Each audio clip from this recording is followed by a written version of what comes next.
Yan, magandang araw po muli sa inyo mga ka-hunters. Ayan, ito po yung ating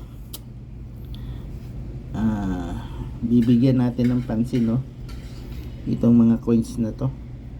Pakita ko po sa inyo ano-ano ang mga coins na to. Yung mga impormasyon. Ay, hindi naman impormasyon. But sige, basta talakayin po natin. Sisimulan po natin dito sa 2,000 na piso. Ito pong 2,000 na piso po na to, no? Sa totoo lang, hindi ko naman sinasabing mataas ang value nito. Pero ito po ay bihira na po kayong makakakita ng maayos na kondisyon. Karamihan dito ay sira-sira na, gas-gas, kung ano-ano pang sira. Kaya po kung tayo ay makakita ng mga taon o taon na mas mababa pa dito, mga 2,000 na samba, 2000 1999, yun, mga ganun. Basta yung mas mababa pa dito at nasa maayos na kondisyon po. Yan, itabi po natin kasi may mga buyer po o may mga vlogger o may mga collector na naghahanap niyan. Lalo na kung maganda ang kondisyon po, dapat po nating itabi, itago. Yan. Para pag may nakasumpungan, nakapanood kayo na bumibili ng ganito, ayan po, chat nyo. Ito medyo good lang po to, good condition po. Pero kung makikita nyo po, wala pa siyang ganong damage po. Kaya po ang grade lang po natin dito ay good. Kasi sa isang banda, bihira na rin po talaga makakita ng mga ganitong taon. 20 o 2,000. Yan, ako meron ganito, meron ako talagang tinatabi na ganito. Napakaganda pa po, napakakintab. Okay, nakatabi yan. Okay, ito naman second natin, itong isa pa, itong 2007 na barya.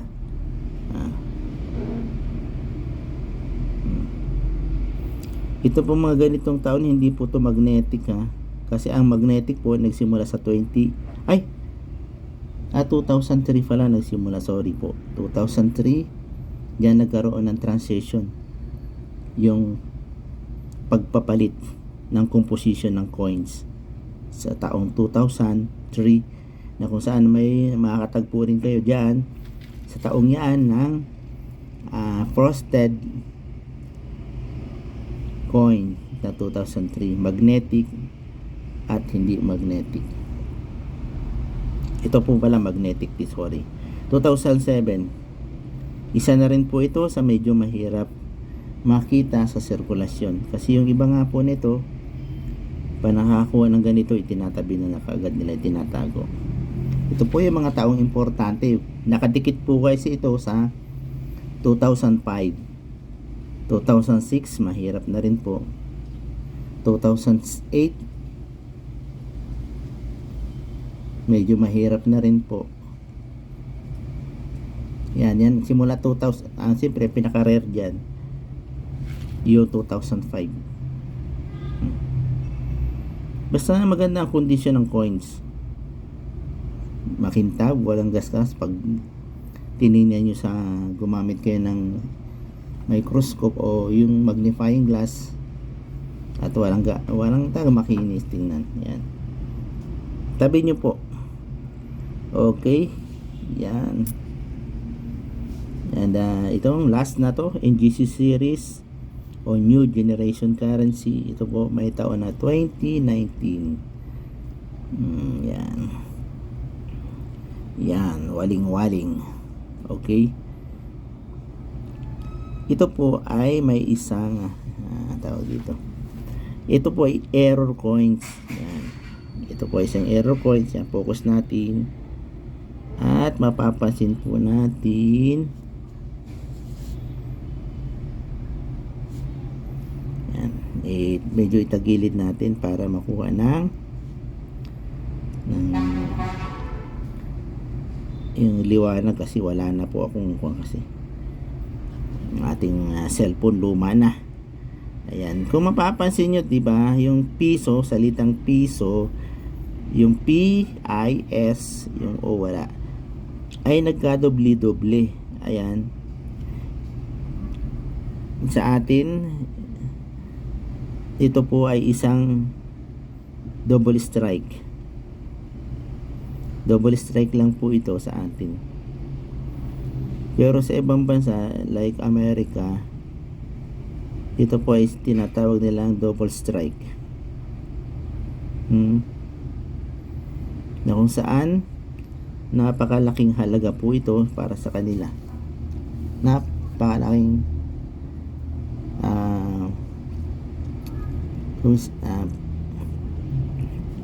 kung sa halaga ang pagbabasihan, presyo, mataas po ang halaga nito. Tingnan nyo po, double strike.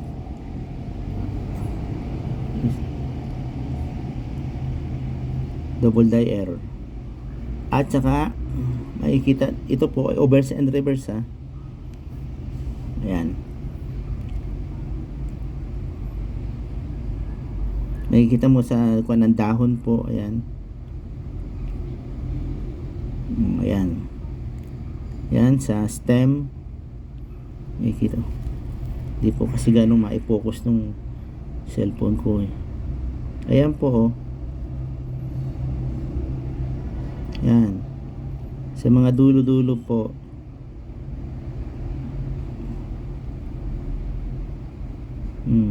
Yan, stem na yan. Kita natin yun sa taas, pumuti. Double strike po. Tapos, at ipapakita ko po sa inyo kung yan, sa ibang bansa po, tingnan nyo ang mga bentahan nila ng double die po. Ayan, double die. Ayan, double die. O yan, double die. Ito, napakabago pa lang yan ha. 2020D Mule Coin Double Die Overs, Die Reverse. Ayan, plus double daw, 2.5 grams. Ayan, tingnan nyo po ang bentahan nila oh. Ayan po oh, $1,000. Ganyan po sa ibang bansa, kasi double ibig sabihin hindi lang double, nagka-triple pa to, 3 beses na punch oh. Tingnan nyo po zoom out. Yan oh, yan mga double die. Eisenhower Ike Silver Dollar 1972. Ito pwede pa tong magkon talaga kasi nga medyo luma na, pero ito napakabago, 2020D. Ibig sabihin ng D, Denver's release o mint mark ng Denver po, kaya may letter B. Yan po ang pagkakakilanlan kung saan malaman nila na ang coins ay ginawa sa ganitong lugar.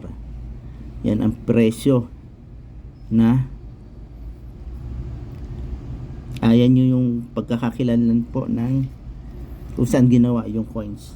Kasi may San Francisco po, kasi San Francisco yung S yun po, S. Tapos yung ibang gawaan pa, Philadelphia, parang 4 na state po kasi yung gumagawa ng coins sa Amerika eh. Yung isa dyan walang mint mark. Ayan po. Ayan mga counters ayan. Double die. Na ibebenta po sa ganyang kahalaga, sa ganyang kalaking halaga. Yan po patunay na nabibili po ito, itong mga ganitong uri ng error. Dito sa atin, hindi po gaano kwan po ito nabibigyan ng pansin ng mga collector sa atin. Kasi nga, mga local coins, siyempre madali tayo makahanap ng mga ganyang coins kasi local lang po. Pero sa kanila, local din po yan eh. Yan, napapanood po na yan sa mga eBay. Okay, hanggang sa muli mga ka-hunters. Ayan po, information lang po para magkaroon tayo ng idea sa mga error o sa mga hard to find na mga coins. Salamat sa Panginoon muli. At yan, bigyan tayo ng mga ganitong error coins. Ito nga, ilan lang nga po yun nakuha ko. Okay, bye bye po. Ingat po at God bless po sa inyong lahat, sa inyong mga trabaho. Bye bye.